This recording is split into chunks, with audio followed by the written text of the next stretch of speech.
Hello students, good evening to all.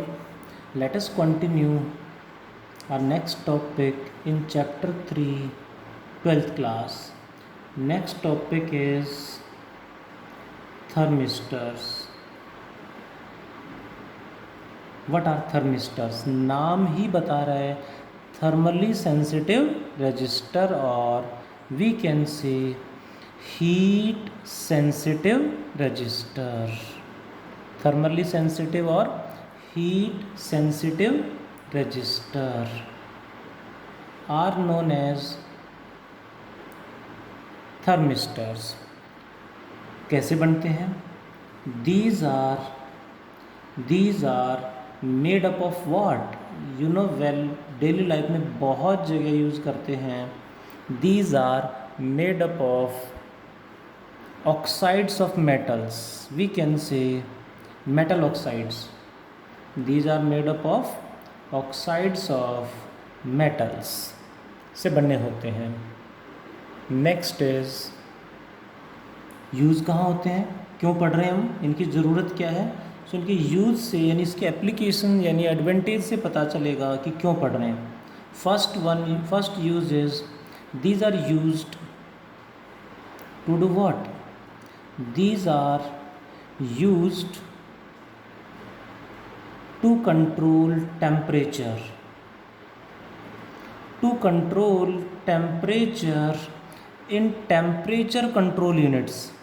Temperature control units बहुत सारी हैं जहाँ हमें टेम्परेचर को कंट्रोल करके रखना होता है. वहाँ पे जैसे सेंट्रलाइज्ड एसी में टेम्परेचर कंट्रोल करते हैं. घरों में जो एसी लगा होता है उसमें भी, हीटर ब्लोअर में भी टेम्परेचर कंट्रोल होते हैं. These are also used in AC. Heater blower हमने सर्दियों में यूज़ किया होगा, सुना होगा, देखा होगा. Heater blower and also used in fire alarm. Fire alarm में भी जैसे ही टेम्परेचर बढ़ेगा एक तरह का सेंसर है जो तुरंत उसको सेंस कर लेगा और उसके अकॉर्डिंग अलार्म कनेक्टेड होता है, अलार्म ऑन कर देगा. ऐसे AC में भी हम टेम्परेचर सेट कर देते हैं, उसके अंदर थर्मिस्टर ही है जो टेम्परेचर कंट्रोल रखता है. जैसे ही रूम का टेम्परेचर थोड़ा सा बढ़ेगा AC ऑन हो जाएगा और जैसे ही कम होगा, AC के अंदर जो मेन काम होता है वो कंप्रेशर का होता है, वो कॉन्टीन्यूसली ऑन ऑफ होता रहता है. आपने देखा होगा AC में भी कॉन्टीन्यूसली काम नहीं होता. AC में कंप्रेशर में बीच बीच में कट लगते रहते हैं. फ़ैन कॉन्टीन्यूसली चलता है बट AC में जो मेन काम कर रहा है कंप्रेशर वो बीच बीच में रुक जाता है. यानी जैसे ही रूम टेम्परेचर अटेन हुआ जो हमने फिक्स किया है उसके बाद AC काम करना बंद कर देता है, सिर्फ फ़ैन सर्कुलेट करता है एयर को. जैसे धीरे धीरे कुछ टाइम बाद फिर बढ़ेगा, फिर AC के अंदर थर्मिस्टर लगा होगा उसे ऑन कर देगा. थर्मिस्टर में यहाँ पे शो करना चाहूँ तो इस तरह से छोटा सा, इतना सा, बस बहुत छोटा सा पार्ट है, ब्लैक कलर का इतना छोटा सा पार्ट है जो डेली लाइफ में बहुत सारे डिवाइसेस में यूज़ करते हैं. That is. और मार्केट में आप देखेंगे जो इलेक्ट्रीशियन होते हैं, रिपेयरिंग का काम करते हैं, उनके पास भी अवेलेबल होता है बट वो अपना डेली लाइफ में इनका अलग नाम से यूज़ करते हैं. उन्हें हम थर्मिस्टर बोलेंगे तो शायद उनको ना पता चले कि what we are talking. That is. But 2-4 रुपये का मार्केट में इजीली अवेलेबल है, हम देखना चाहें देख सकते हैं. हीटर ब्लोअर में AC में भी यही लगा होता है, फायर अलार्म में भी यही लगाते हैं, टेम्परेचर कंट्रोल यूनिट्स में भी यही लगा होगा. Next is superconductivity and superconductors. Point is, what is superconductivity? We know, अभी हमने टॉपिक पढ़ा इससे लास्ट वीडियो में कि if in conductors or we can say in metals, if temperature decreases, what happens with resistance? In conductors, if temperature decreases, resistance also decreases. And temperature decrease करते जाएंगे तो resistance कभी ना कभी जीरो को approach करेगा. And resistance becomes zero at a certain temperature. Resistance becomes zero at a certain temperature. This certain temperature is known as critical temperature. So critical temperature को define करना चाहें तो क्या डेफिनेशन लिखेंगे? The temperature at which resistance approaches to zero, resistance becomes zero. This is known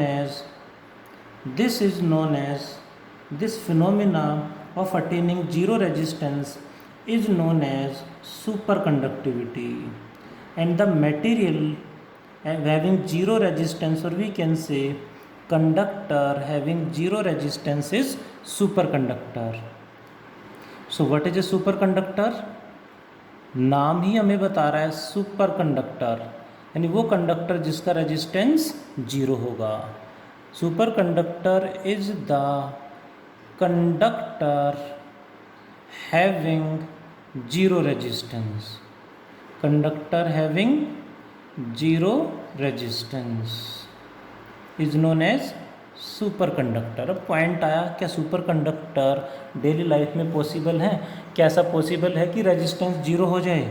answer is daily life में तो अभी possible नहीं हुआ है, बट लेबोरेटरी में हम कर चुके हैं। Example is Hg, you know Hg, mercury at 4.2 kelvin. 4.2 kelvin पे मर्करी का रेजिस्टेंस जीरो को अप्रोच कर जाता है। You can imagine 4.2 kelvin, that is -268.8 approx, -268.8 degree Celsius. -268 degree Celsius is very small temperature, we can not survive at that temperature. So research laboratories में हम attain कर चुके हैं, बट डेली लाइफ में यूज़ कब होगा? जब हम सुपर कंडक्टर रूम टेम्परेचर पे बना लें। On a very large scale many engineer, scientist and many research institutes are working on superconductivity. They are continuously mixing different materials and forming new alloys so that we can get a superconductor at room temperature. But अभी तक हम we got superconductors up to 115 Kelvin, 115 Kelvin तक हम superconductor research labs में बना चुके हैं, but हमें तो रूम टेम्परेचर पे चाहिए। रूम टेम्परेचर यानी 27 डिग्री सेल्सियस और 25 डिग्री सेल्सियस। जनरली इंडिया की बात करें तो रूम टेम्परेचर का मतलब हम लेके चलते हैं। बाकी रूम टेम्परेचर तो इससे थोड़ा बहुत कम ज़्यादा भी चलेगा, इस पर भी हमें सुपर कंडक्टर मिल जाता है। That is very good for us. Now the point is, can we attain such a low temperature in laboratory? Yes, we have attained 10 power minus 3 Kelvin, that is 0.001 Kelvin in research lab. Labs में हम इतना कम temperature तक attain कर चुके हैं, and extra techniques use करें उनमें भी तो 10 पावर माइनस 6 केल्विन तक भी अटेन कर चुके हैं, which is almost 0 kelvin. That is super conductors. Now the question is, what are their uses? What are the uses or applications of superconductors? First one is these are used to do what? These are used in making superconductors. Supercomputer, in making supercomputer. सुपरकम्प्यूटर जो हमने नाम सुना होगा, super conductor में यदि super conducting material हमारे पास हो तो we can make supercomputer. हमारे पास है, बट उसकी स्पीड और ज़्यादा हम बढ़ा सकते हैं। Used in making we can say very high speed supercomputers, very high speed supercomputers हम बना सकते हैं। यानी जो कंप्यूटर डेली लाइफ में यूज़ कर रहे हैं उनकी स्पीड बहुत ज़्यादा बढ़ जाएगी। आपने देखा होगा कंप्यूटर में CPU में अंदर एक छोटा सा फैन लगा होता है। What is the use of the fan in the CPU unit? CPU में क्या यूज़ है? मेनली CPU में कॉन्टीन्यूसली काम करता है, करंट फ्लो करता है, तो रेजिस्टेंस बढ़ने से टेम्परेचर बढ़ता चला जाता है। That causes wastage of electricity. So fan लगा के हम उसकी कूलिंग करते रहते हैं, फैन से कूलिंग होती है और रेजिस्टेंस कम रहता है, इफ़ लॉस कम होता है इलेक्ट्रिसिटी का। इससे हम mainly speed of the computer बनी रहती है, स्पीड कम नहीं होती। These are also used in making strong electromagnets बनाने में भी हम सुपर कंडक्टर का यूज़ कर सकते हैं इन फ्यूचर, यदि हम सुपर कंडक्टर हम बना लें तो। One more there is, that is electromagnets, supercomputer, and एक नाम हमने सुना होगा मैगलेव। मैगलेव की फुल फॉर्म हमें पता होगा, that is magnetic levitated train running in Japan. इसमें भी परफेक्ट सुपर कंडक्टर तो नहीं, बट काफ़ी अच्छा कंडक्टर यूज़ किया है जापानीज़ ने इस ट्रेन में। एंड यू नो वेल कि ये ट्रेन ट्रैक के कांटेक्ट में नहीं, ट्रैक से कुछ थोड़ा सा ऊपर चलती है, बीच में क्लियर गैप होता है, हवा में चलती एक तरह से कह सकते हैं। एंड काफ़ी हाई स्पीड ट्रेन है, इसमें काफ़ी अच्छा कंडक्टर यूज़ किया है। सुपर कंडक्टर तो अभी हमारे पास अवेलेबल नहीं है, बट बन जाएगा तो हमारा लॉस ऑफ इलेक्ट्रिसिटी बहुत डिक्रीज़ कर जाएगा एंड आउटपुट बहुत इंक्रीज़ हो जाएगा। लाइक हम घर अपने रूम में जहाँ बैठे हैं वहाँ देखें तो फ़ैन में यूज़ करते हैं इलेक्ट्रिसिटी। फ़ैन हम देखते हैं after some time, after few minutes fan got heated, fan गर्म हो गया है, हीट प्रोड्यूस होगी। फ़ैन में तो हमें हीट चाहिए ही नहीं, देन क्या करें, फ़ैन में हीट प्रोड्यूस हो रही रेजिस्टेंस की वजह से। यदि हम सुपर कंडक्टर हमारे पास हो, फ़ैन में यूज़ करें तो रेजिस्टेंस जीरो होने की वजह से हीट प्रोड्यूस नहीं होगी, सारे की सारी electricity will consume in the form of kinetic energy. Output ज़्यादा आएगा, wastage of electricity in the form of heat नहीं होगा। That is about thermistors, their applications, super conductors, their applications. One more point we will discuss, that is known as color code for carbon resistors. Daily life में जितने भी instruments घरों में use करते हैं, most of the electrical instruments में carbon resistors लगे हुए हैं। Most of the electrical instruments में कार्बन रेजिस्टेंस यूज़ करते हैं, डेली लाइफ में लगे होंगे सभी में। अब पॉइंट आया, कलर कोड क्यों यूज़ करते हैं उसमें, ये हमें समझना है, क्यों यूज़ करते हैं और कितना होगा, कैसे होगा, वो हमें पढ़ना है इसमें। Basically A carbon register appears like this with two terminals. It has three colored rings successively like this and one with a large gap. तीन में गैप कम होगा एंड फोर्थ वन में गैप ज़्यादा होगा। इस पे let the first ring appears red, second ring appears let yellow, कोई भी कलर हो सकते हैं, जस्ट एग्जांपल में ले रहा हूँ। Third colour is let brown and the fourth one is let gold. Then question is, what is the resistance of this color code? With the help of color code, what is the resistance of this carbon register, वो हमें निकालना है। इसका resistance calculate करने के लिए हमें एक सेंटेंस याद रखना है। वन मोर पॉइंट कि हमें कलर कोड की ज़रूरत क्यों पड़ी, इसके ऊपर डायरेक्ट प्रिंट कर देते जितने ओम का रेजिस्टेंस है, बट डेली लाइफ में घरों में आप देखोगे तो रेजिस्टेंस बहुत छोटा सा होता है, इतना सा पार्ट होता है बस। शायद आपको डायग्राम अच्छे से दिख भी नहीं रहा होगा, बहुत छोटा सा पार्ट है डेली लाइफ में घर मोस्टली डिवाइसेस के अंदर लगा हुआ है। ज़्यादा नहीं तो कोई ख़राब पुराना चार्जर पड़ा हो, चार्जर को तोड़ेंगे तो उसमें एक बहुत छोटा सा पार्ट लगा होगा जिस पे कलर्ड रिंग्स होंगे, ऐसे जैसे मैंने ड्रॉ किए। इतना छोटा पार्ट है वो कि इसके ऊपर प्रिंट करेंगे भी तो उसको ऑब्जर्व करना इज़ डिफ़िकल्ट एंड प्रिंट करना is also difficult. So colour डाल देते हैं, उस कलर से हम कितने ओम का रेजिस्टेंस ये बता सकते हैं। ये आपके वाइवा में भी पूछा जा सकता है। सामने एक रेजिस्टेंस रखा होगा, टीचर आपको वो रेजिस्टेंस उठा के दे देगा और हमें बताना होगा कितने ओम का रेजिस्टेंस है कलर कोड की हेल्प से। ये बोर्ड एग्जाम में भी लास्ट ईयर क्वेश्चन आया है, जेई मेंस में भी बार बार, नीट में भी बार बार यहाँ से क्वेश्चन आ रहा है। So let us first understand the sentence, कैसे याद रखना है colour code. B B Roy of Great Britain had very good wife with gold silver necklace.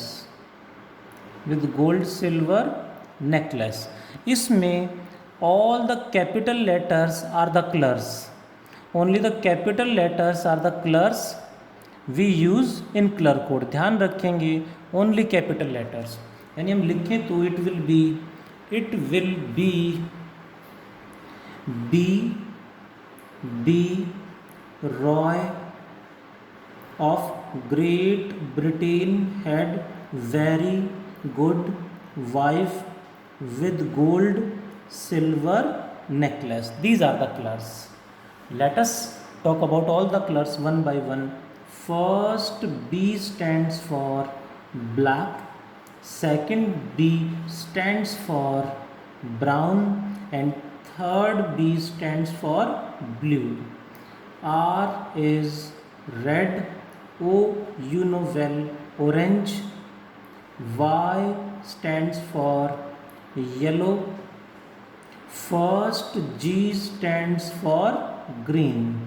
Next, G stands for gray, and last G stands for gold. This is. Next is V is violet. W stands for white. S is silver color, and N stands for no color. No colour means body colour है, कोई extra ring extra colour print नहीं है. इस colour code में number क्या होंगे? We will write in sequence 0 1 2 3 4 5 6 7 8 9 dash dash dash. इनके यहाँ पे नंबर नहीं होते. नेक्स्ट इट गोज़ टू 10 की, सारे नंबर 10 की पावर में चले जाएंगे, यानी 10 पावर 0 1. इट बिकम्स 10 की power 1 is 10, 10 power 2 is 100, 10 power 3, 10 power 4, 10 power 5, 10 power 6, all goes in 10 power. We can say multiplier बोल देते हैं इसको. 10 पावर 8, 10 पावर 9. यहाँ पे कलर इसका वैल्यू होती है 10 power -1, 10 power -2. This even doesn't have number for this colour, no colour. And last 3 colours has a term known as tolerance. Tolerance we can say कितना प्लस माइनस रेजिस्टेंस हो सकता है, possible है कि उतना टॉलरेट कर ले.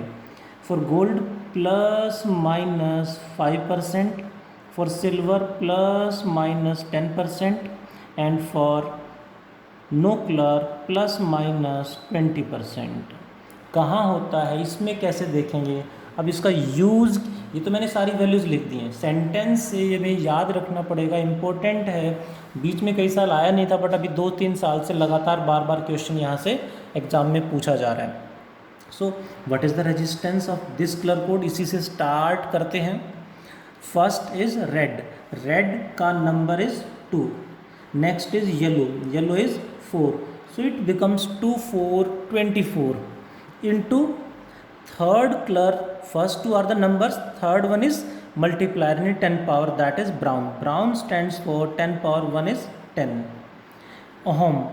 Plus minus fourth colour will be tolerance, that is gold के लिए 5%, +-5% आ जाएगा.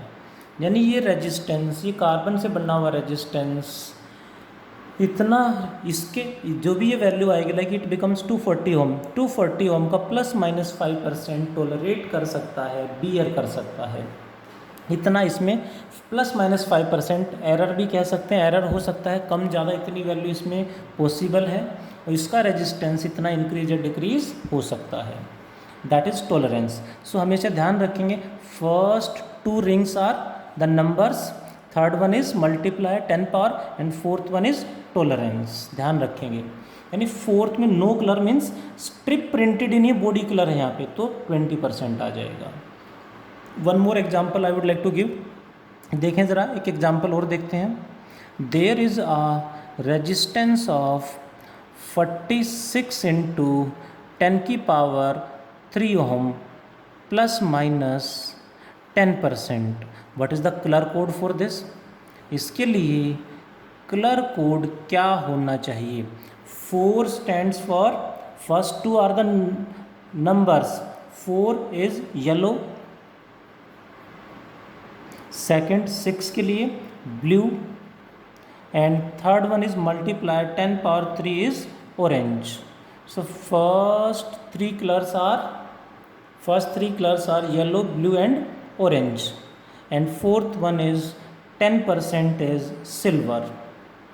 इस तरह से हम लिख सकते हैं yellow, blue, orange and silver. But this is not right way. इस तरह से एग्जाम में नहीं लिखेंगे, मार्क्स कट जाए, क्योंकि ब्लू एक नहीं है 2 और भी हैं, तो इससे गलत हो जाएगा. पूरा नंबर पूरा कलर लिखें हम. इसी तरह से एक एग्जाम्पल और मैं डिस्कस करना चाहूँगा. प्लीज़ लिसन, ध्यान से देखेंगे. Resistance of 4 ohm plus minus 5%. What is the colour code for this? इसके लिए कलर कोड क्या होगा? This resistance can be written in 2 ways. First one, it can be written as 0.4. it can be written as 0.4 into 10 raised to the power 0 plus minus 5%. ये 4 10 power 0 यानी 1. Colour क्या होंगे? Colours are 0 के लिए black, then 4 के लिए yellow, third one is again 10 power 0 यानी black, yellow, black and 5% के लिए gold. This resistance can also be written as, इसको हम लिख देंगे 40 इंटू 10 raise to the power -1 ohm plus minus 5%. 10 power -1 यानी बाई 10 सेम 4 ओम ही बन जाएगा.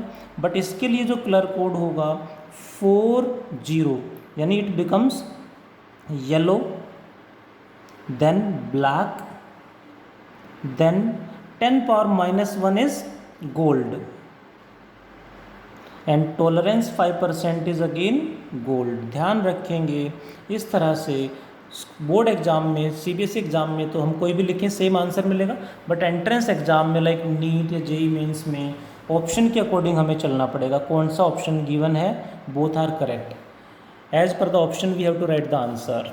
That is about the thermistors we have done in this video, superconductivity and color code for carbon registers. यहाँ से सबसे ज़्यादा पॉसिबिलिटी है colour code for carbon resistors. Important topic है, sentence अच्छे से याद रखेंगे. उनकी कलर कोडिंग बनाने में मैक्सिमम से मैक्सिमम 15 से 20 सेकंड लगते हैं, तुरंत आपका आंसर आ जाएगा. यानी पूरा सेंटेंस भी लिख के, हम कोडिंग लिख के भी हम आंसर सॉल्व करेंगे तो 30-40 सेकेंड्स लगते हैं सॉल्व करने में. ध्यान से बार बार प्रैक्टिस करें. आज इतना ही पढ़ते हैं. Thank you.